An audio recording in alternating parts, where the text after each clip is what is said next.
But the people of Gaza need a commitment for much, much more.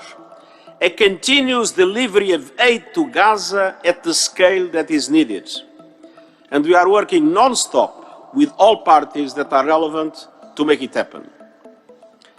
Excellencies, let's be clear. The grievances of the Palestinian people are legitimate and long.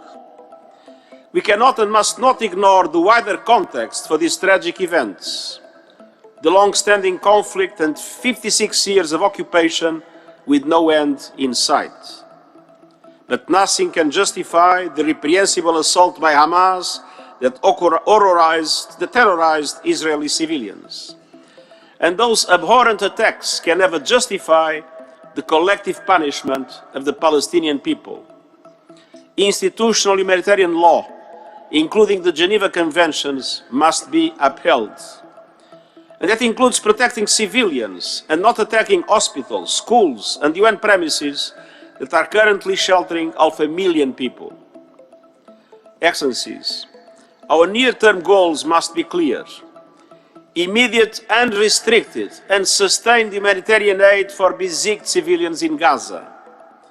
Immediate and unconditional release of all hostages.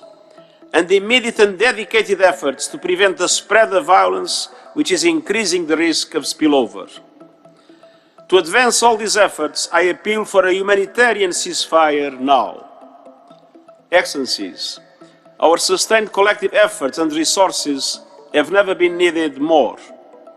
As we focus on ending the bloodshed, we cannot lose sight of the only realistic foundation for a true peace and stability, a two-state solution.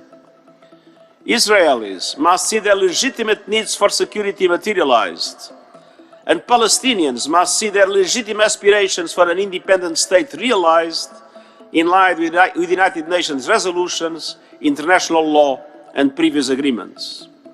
The time has come for action. Action to end this god-awful nightmare, and action to build a future worthy of the dreams of the children of Palestine, Israel, the region, and our world. Shukran.